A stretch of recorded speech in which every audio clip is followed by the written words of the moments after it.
Hey guys, Hello. we are back. We are back, although we're still dubbing. We are back with post commentary. Yeah. All for you. Don't worry, we'll let you guys know when we're back live with it. Yep. And this is an interesting experience, actually. Yeah. Especially because, it's been a while since we've seen it, so it's almost like watching it again. It's just we're not in the moment, you know? Yeah. Because if you remember last time, we went to the Forest Kingdom. And the last time. Yeah, we met A2, and she took care of the business. She did the business, and we lost her. And now in this episode, Andrew and I remember we're doing some side quests. Yeah, it'll be a very side questy heavy episode. That I was just testing out the spear. How do they see with the cloth over their eyes? I don't know. How does that actually work? I have no idea. Oh, okay.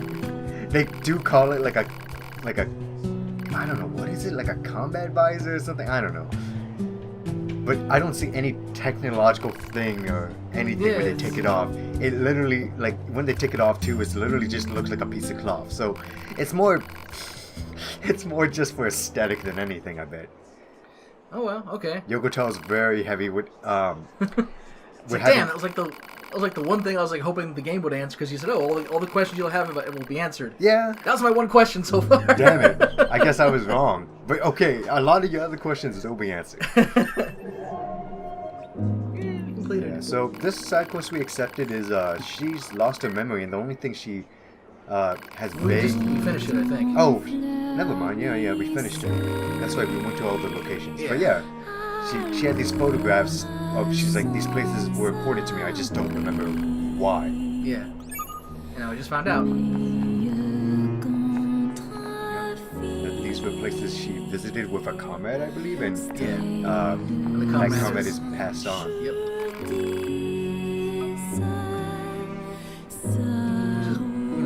we touched on it before, Oh, yeah. where they can't just be remade. I mean, they're not. You think ostensibly they're immortal since they can just upload their consciousness, but I believe that's withheld to only the Yorha models, because I guess like the resistant members are just down on the earth and they They're don't the have runs. enough memory space or whatever. Yeah. And then two, if you die in like a fashion where you don't have a chance to do such a thing, Right. you're through. That's it. Right.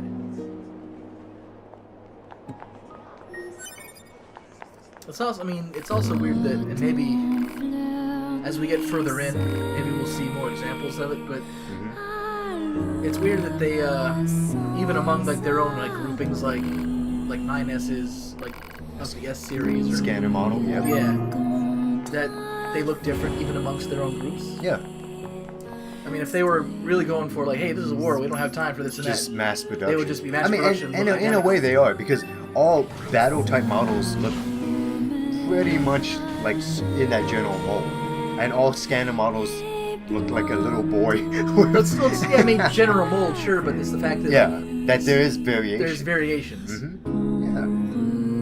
I mean, obviously they're doing it because it'd be kind of boring visually for a game player. Yeah. And one thing that's interesting is we just saw her. I know it's our job and all, but these resistance types sure do use and abuse us, don't they? It's like they see us as a couple of gophers or something. No complaining about your work. Exchanging information with the Resistance is a vital part of our mission. Besides, being a gopher is safer than being locked in combat all the time. Not dying beats dying any day. Yeah, go. that's true. Man, I really gotta mention that going back, after I've played the game so many times and everything, going back to 2B's dialogue, it's really interesting how they frame all of her dialogue. You'll see more of it later, of course. I don't want to spoil anything, but it's I think I was having an issue with the ladder. The ladders are finicky sometimes. As they are in real life. Yeah, I know. Because we were wrapping up some missions that Where we is thought the were done, Jean-Paul? but weren't. Yeah. Oh look, Jean-Paul's gone. Yeah. Yes, journey of self-discovery.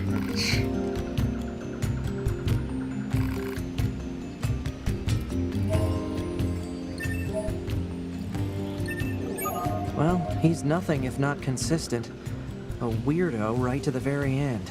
I wonder if all his followers being female had something to do with his weirdness. Did the human sexes interact with each other like this? Yeah, we made some Who knows? comments on this. We're like, well, people do a lot of weird shit when they're involved. Yeah, they do. Love, conflict, aggression, arrogance, and so on can be played into our little insecurities in our... You're trying to find his letter, I think. Oh, yeah. I think that was literally just an... Like, we can't look at it. Oh, no, wait. Is it? No, it just says we got the just letter. a letter. Hmm. Well, to tag up on what you were hinting on a minute ago, it's interesting, like, as the game progresses, where before, 2B was pretty much, like, very cold and be like, Yes. no, mission and, only. And do notice that, like, But she's lightening as up time as is we going go. on, yeah, she lightens up, and it's...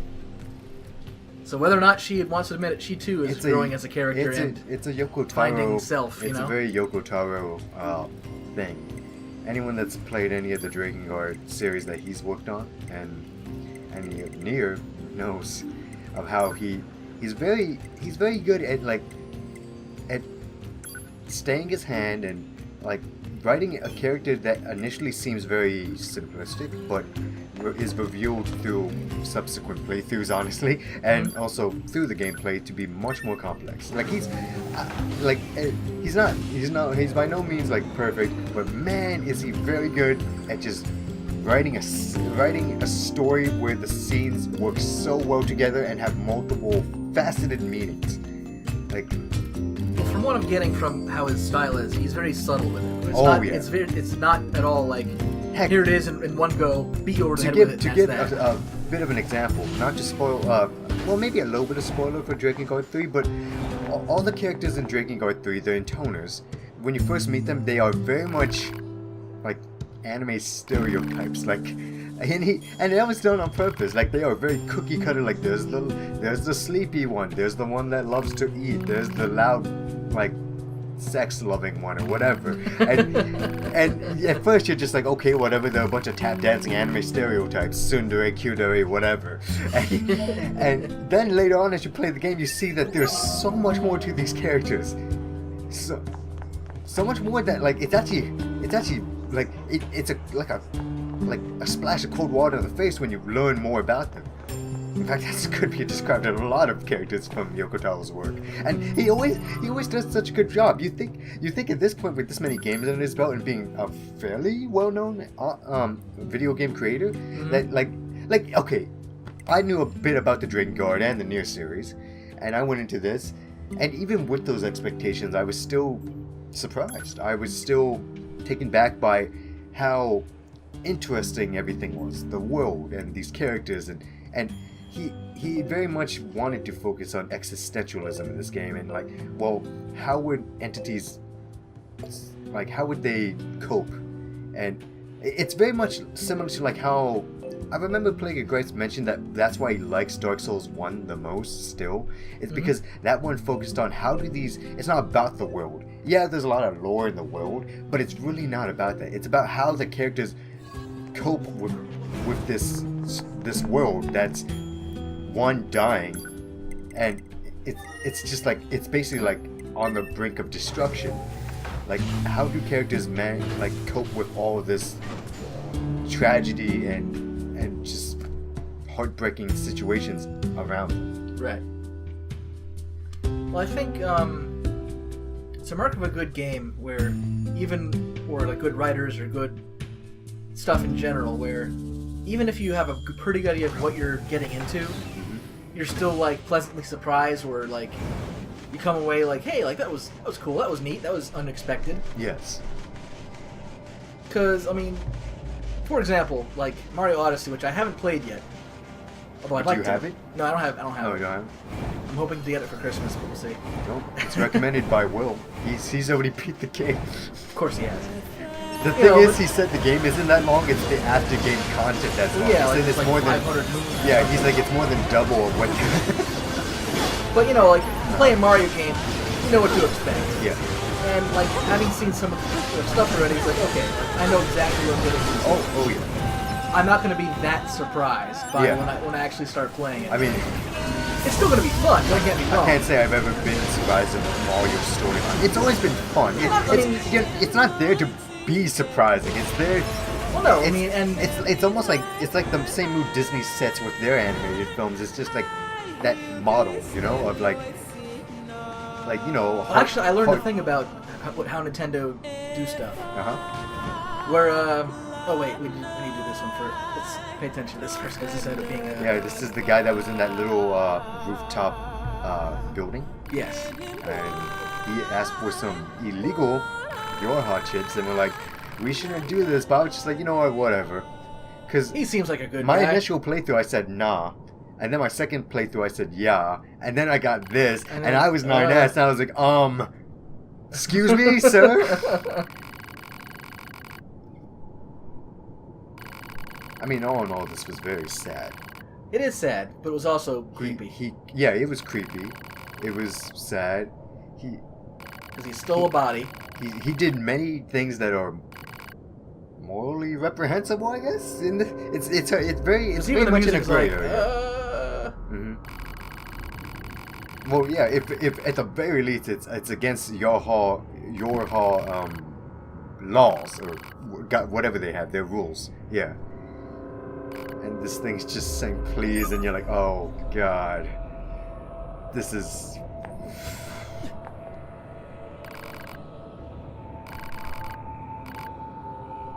Because even the game was like, it could be on one hand, it could be a sweet thing. I was like, oh, he just wants a family, but the music is not. But yeah. The music is like, no, this is kind of Well, weird. it's just showing that like his loneliness has gotten him. Like that's the thing.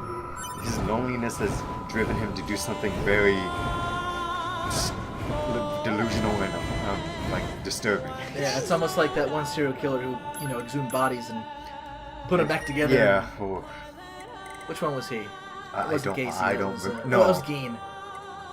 It was Ed Gein. Oh yeah. If you want to read something unnerving, go read a wiki on him. Yeah. But it's not nice, so don't say I didn't warn you. Oh. Anyway, back to what I was trying to say.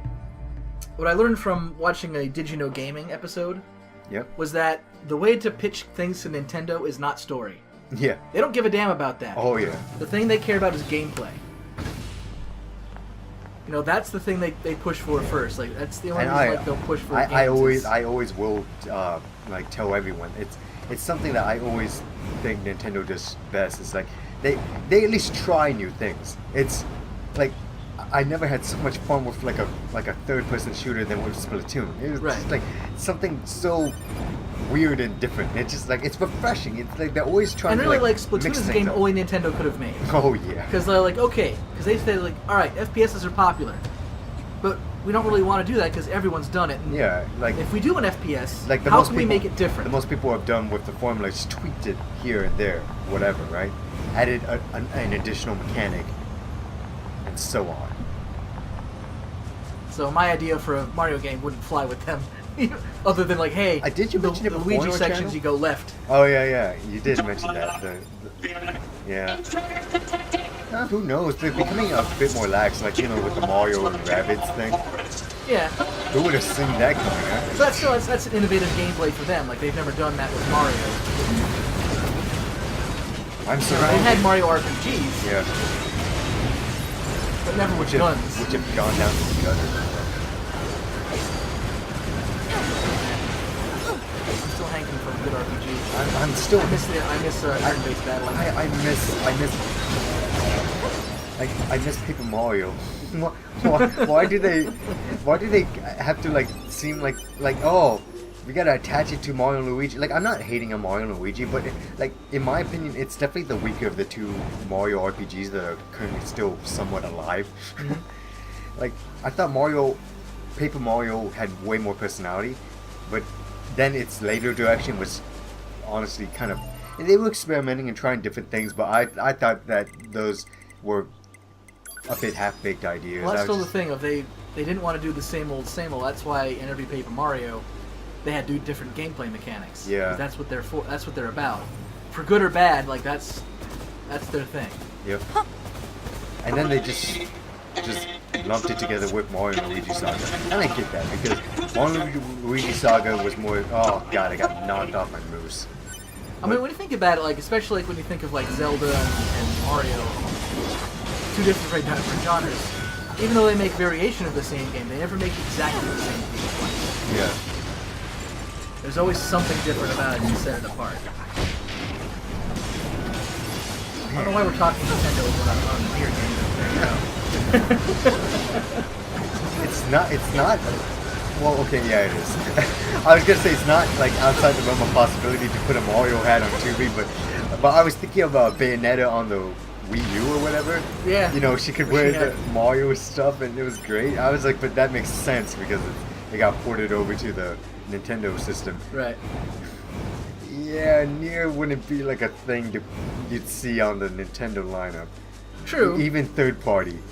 Granted, I didn't think Skyrim would be a thing, but you can wear Zelda. You can have Zelda things in Skyrim. It's because Todd Howard must put it on every. I've been playing it on like a TI-85.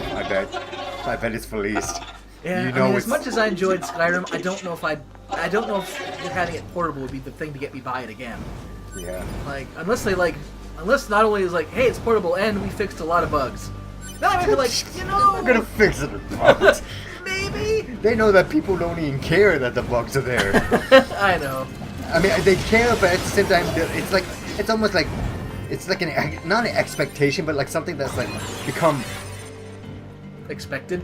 not oh god, Or standard of them. That's a terrible thing to say, but kinda like it's kind of like something that like people have like, yeah, I guess come to expect. Or accept. For better or for accept. That's a better word. Come to accept.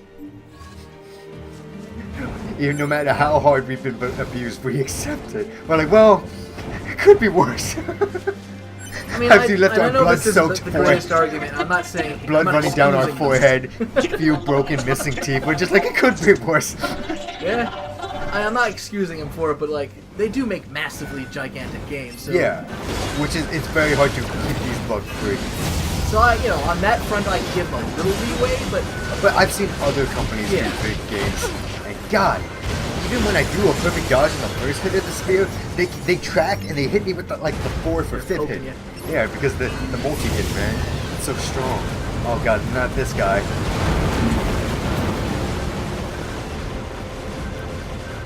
Yeah, I mean, like when I played Breath of the Wild, There are bugs though, but yeah. But the shows like, oh God. Yep, that's the last of them. Oh look at us, 9S. We're both not looking at the explosion behind us. Look how cool we are. So cool. Yeah, one thing I will admit I don't like about the healing thing is like, you see how I'm all white and glowy? Yeah. That carries over in everything. I think even in cutscenes, some cutscenes. Really? Yeah, if I'm damaged and I'm like, I think some of the cutscenes use the models. Mm-hmm. At least for the ones where they're far away and they're not like pre-rendered. So, yeah, it does. For the ones where we're like talking and moving and stuff. So it's not a cutscene. No, it is. But yeah, and now I'm just. Well, at least you should be healed up at the end of the cutscene then. Yeah, no, exactly, right? That's weird how it just the time is still going, but yeah, it's true. I think I'm looking at all my chips. Man, I have a lot of anti-chain damage. Jesus. Sometimes you just get a lot of one chip and that's when you sell it. I was like, oh, I guess I'll give it a shot. I was like, I have so many, might as well put like 2 low cost ones. Like, I may as well plug this in my because head. I was recently getting chain damaged by those damn spear guys. I was like, oh, well, give myself a little bit more invincibility frames, why not? Here's something topical. I was recently on Facebook and one of my friends, my friend in California, she recently completed NieR and she loved it. I was like, yes! And one person, here's an interesting part. He said he quit the game when he got to the carnival, the amusement park level because it bored him. I was like, really? I was like, that was the part where I was just like, okay, yeah. But hey, that's when it was like, dude, you should have stuck with it. That was when it was about to get really good. Yeah, he didn't get to that boss fight. Yeah. Well, it's fine. Different strokes for different folks. Yeah, to each their own. I mean, there's. Like hell, I wholly admit, even that person played the whole game and still didn't like it, I was like, yeah, well, it might just not appeal to them. But man, you'll see later. There's just this kid. You ever you ever like see something that it's so much built for you that you can't even get angry at yourself for being so damn predictable. It's just like there's a character in an anime that I saw and I was just like, that's the one. I haven't even started watching the anime and I pointed at that. I was like, that's the one. Like, that's my dude. That's the character I'm gonna fall in love with. Lo and behold, I watched the whole anime and like she remained my favorite character the entire time. I'm talking about Konosuba. They have it's like a RPG. Mm-hmm. But in like it makes fun of, it parodies a bunch of the stuff in RPGs. So the Arc Wizard Megumin, she's a Arc Wizard that knows the highest level magic damage spell, Explosion. Mm-hmm. But that's the only thing she knows. And she, since it's such a high level thing and she's so low level, she can only cast it once and uses up all her mana and she faints after she uses it. So, but every single time she uses it, it's like a nuke going off. It's like the explosion is gigantic, and she's just my favorite character. She's great. She's the best. The other characters are a bit like too predictable in my mind. Like she's a bit more unpredictable and lacks a bit like she has a personality that seems a bit more like on the level. Yeah. Yeah, it's great. Well, that's where we have our own particular preferences. Mm-hmm. This actually is like, it's odd that you bring that up because I was actually thinking about this the other day. Yeah. It was like, because and oftentimes, like, whether it's in movies or video games or cartoons or things like that, a lot of times I don't often find myself identifying with the main character. Where like I often like root for like the like one of the side characters or there's the someone underdog way character. more interesting, yeah.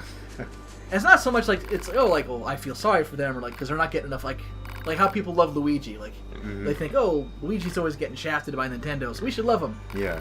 And in a way, I'm board with that too. Like, yeah. I do prefer Luigi over Mario a lot of times. Yeah. But I don't know. Like I've always like, I don't know if that's a reflection on me, where like I don't feel like I'm the main character of like stuff, or like I identify with the characters who aren't like all the thing that it revolves around.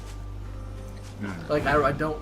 So we're vets now? I don't know. It's a weird, That's new. self-conscious thing. I guess You have maybe. at least some I don't idea know. where to start. I mean, there are other looking for traits animal for characters medication? I like. We'll I probably need to recreate old silly human characters. recipes. I We will should say be able to this, find 'cause, something in the yeah, commercial I facility definitely am agreeing ruins. with your points, but it's like in a lot of anime, the main character is boring as shit. Like, admittedly, because they gotta fit that mold, you know. Like think of like typical shonen protagonists. They gotta fit that same mold of like self-righteous, always doing the right thing. They have a good heart, blah blah blah. And sure, that's fine. But like there's other characters that are way more interesting. Even their faults are way more interesting. It's just like, it's Well, I remember when they have more going on with them.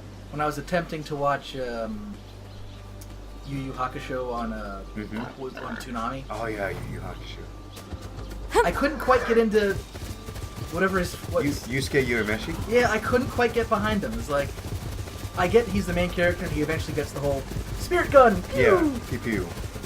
But I was like, all right, well, he's a dick, and I know he has a redemption sort of thing, but Yeah. I still don't like him all that much. Yeah. I really am having a hard time sticking with this anime. He's kind of like Bakugo in Boku no Hero Academia. Well, actually, Bakugo is a little bit even like more extreme, but I can't believe the here's your size of the good commercial part. facility.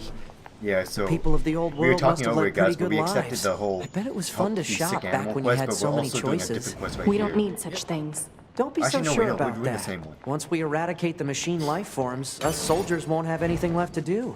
We'll enter a new age of peace. And when that happens, we should go shopping together. I could buy you, I don't know, a t-shirt maybe? Something that looks good on you. A t-shirt? What, not interested? When that day comes, I'm all for it. That's a promise, too right? big. Yep. She's That's a nice moment. when that day, like as cold as she is, she's like, when that day comes, I'm off. Like she's not cold, but she very much is matter of fact, pragmatic. realist. That's the word. She's pragmatic, and she speaks. She just is very blunt and speaks her mind. And that goes for the opposite end of the spectrum, where she's like, I'm all for it. And I was like, there's no fluff. There's no like dancing around it. She's like, sure, yes. Even though she sounds a bit skeptical for like a t-shirt, he's like, something that looks good on you. I don't know. Okay, something to look forward to, you know? And that's interesting that Ninus brings it up. It's just like one of the little things that all the Yorha soldiers are looking forward to, you know? Mm-hmm. Like, even if it's, admittedly, it could be a lie. Like, it's most probably a lie, but still, it's like, it's kind of like, just like these people, these entities are soldiers. Like, it's just like soldiers in wars, like, there's just like, I just want to, I want to fight to see my home again, to, like, you know, to be at peace again, to, like, it shows, like, it shows little pieces of humanity in these characters that I love. Yeah. Because right now it's like, I would love to be doing anything but this. All these characters are operators, battle units, scanning units, they're all tired. Like, this war's been going on forever. Mm-hmm. It's the 14th machine war. I don't even know what declared an end to the one war to the beginning of another. So we found the book. Yeah, and my very useful pod 042 is like, yep, that's it. I knew all about it. And they're like, what?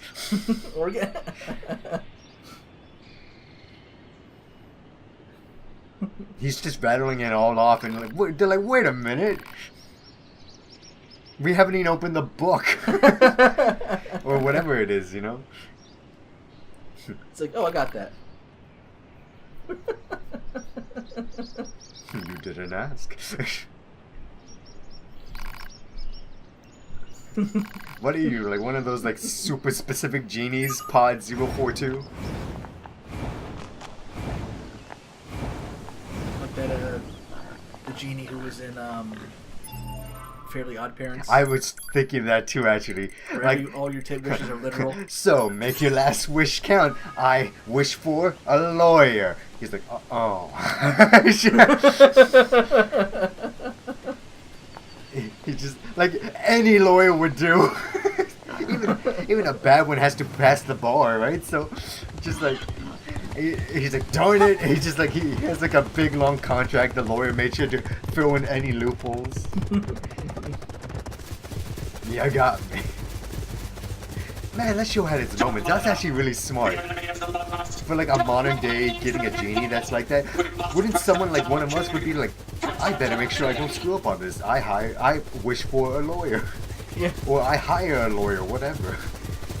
To oversee my genie wishing. And he'll get a 10% cut of whatever it is. Oddly enough, like, I remember, like, in two separate shows, they had, like, a different take on genies, like, giving them a more nefarious light to them. Like, in both are weird sketches, so bear with me. And one of them was Chippendale Rescue Rangers, of all things. Oh. Where, I forget the mouse's name, but he finds a genie, and he's like, you know, he makes like two wishes, like, wish for cheese. And then he's like, okay, so you got cheese, now what? He's like, I don't know, like, so the genie's like, how about you set me free? Like, Yeah. and you're thinking, oh, it's like Aladdin, even though it's predated Aladdin. Yeah. And he's like, okay, cool, I'll do that. Set you free, you did your job. And then the genie's like, mwahaha! And then he does it, but he ends up being like, the only way to do that is to switch places with me, so now you are going to be trapped to servitude forever while I go free. It's like, wow, could have said that beforehand, dude. Yeah, they always omit the fine print. And the other one came from Garfield, the cartoon, Okay. where he finds a genie. Or was it his... Oh no, it was a Fairly Godfather instead of a Fairly Godmother. Mm-hmm. But same principle, where he can make 3 wishes. Yeah. And so he wished for, like... He wished for food, obviously, because he's Garfield. Yeah. But rather than just having it appear out of nothing, it was stolen. He had to steal it, because, like, hey, like, I can't make something out of nothing. Yeah. I had to take it from somewhere. So I was like, I don't want this, you stole it. Mm-hmm. That's not cool at all. Like, what happened to, like, you know, magic and witch? He's like, nah, not really. No, really. You just take it from one place to the other. Equivalent exchange. Because it would be weird if, like, you know, if you found the genie, he's like, I wish for $1 million. Where would that come from exactly? Yep. Fairly Odd Parents is like, that's counterfeit. You can't do that. So we're at the end of the episode, I believe. So Yep. And we got the quality satchel, which basically is like a You don't have to use bait anymore. Yep, you don't have to use bait. Woo! So guys, we'll see you in the next one. See ya.